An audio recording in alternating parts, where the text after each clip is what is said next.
Quick, everybody, into a lifeboat. Here's Gerald Celente. He is a guy who watches trends to see what the future holds, and he says it ain't a recession.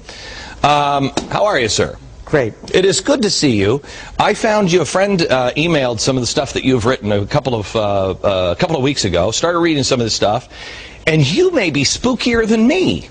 And I think what we may have in common is we're not afraid to look at the possibilities that are down the road here. We're living in an extraordinarily fragile time as a globe right now, are we not? Like nothing we've ever seen in our lifetime, or I would say anyone's lifetime. Okay. Why do you say that, and what is coming? We're looking at, first of all, we're looking at the collapse of '09. We're going to start seeing the retail sector collapse. We've already saw it from the retail sales in 2008, and now we're going to see it in 2009. A lot of empty stores, a lot of vacancies, and also in the commercial sector of real estate as well, in the office spaces. It's way overbuilt. It's going to be a collapse worse than the subprime. And is there anything that we can spend our way and make it better? You can't spend your way out of problems. You have to produce your way out of problems. This isn't even economics 101. It's economics for dummies. You can't print money based on nothing and expect it to fix the problem. See, here's the thing. I mean, America, I want you to...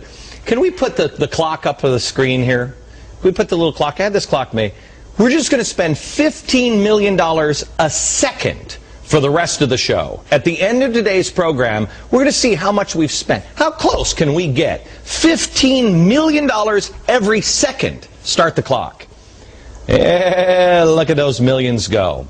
How long is it going to take us to spend $1 trillion? Okay, so you can't spend your way out. I said, I think it was either today or yesterday on the program that, on the radio program, that we have to concentrate on two things. DNR. Everybody is talking about the Democrats and the Republicans and the elephants fighting it out.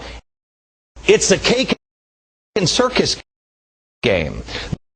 The DNR that we will be talking about, if we don't wake up soon, will be depression and revolution.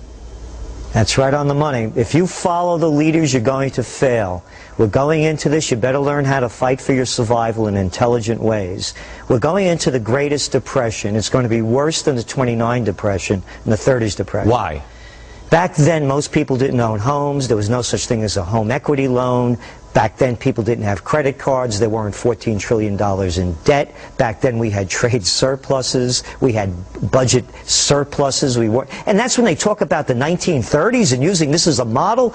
Get it? It's the 21st century. These programs don't work in the 21st century in the global age. We had trade surpluses and balanced budgets. We had budget surpluses, not $10.5 trillion in the hole. We had a manufacturing base to produce our way out of this. For these politicians to keep bringing up the 1930s is moronic. And when I look at people looking to Washington to solve the problem, I'm an open-minded man. I'm a trends researcher. I look at data and information. Show me one program that they could say, look at the great job that we did. Oh, Katrina, great. Oh, look at the World Trade Center, how they rebuilt it bigger and better than before. There's not one thing the government can do to solve this problem. They don't have the intelligence, and they don't have the methodology. Okay. I want to have you back. I know you're coming back for the weekend show, but I want to have you back when I can, because we're running out of time now, and I want to talk to you about, I've been calling it disenfranchisement, but really it is revolution, and I think it is a bad, bad thing. I mean, it'll be global Katrina. If you are right, I think we're looking at global Katrina. And I want to have you back on that, but I just have to ask you a personal question here. For two and a half years, I've been saying these things on the air, and I saw my radio ratings go down. I had program directors all across the country call me and say, Glenn, you got to stop saying this.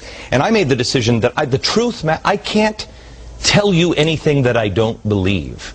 I have to be true to myself. And I damn near lost a lot. I mean, I lost a lot of money and everything else in the radio business because the ratings were going down, because nobody wanted to hear it. How unpopular have you been saying these things up until 4 months ago? Well, you really hit it on the numbers. I mean, the only thing you have in this life is your dignity, and the only thing you leave behind is your word. That's right. So I stuck by my guns, and the Trends Journal, I mean, we kept losing subscribers to the point where it got very difficult. To hear it. Yeah, they used to say to us, you know, we agree with what you're saying, but can't you write about something positive?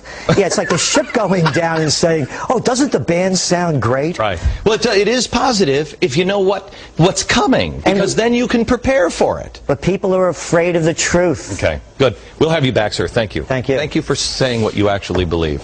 I hope to God you're wrong. All right.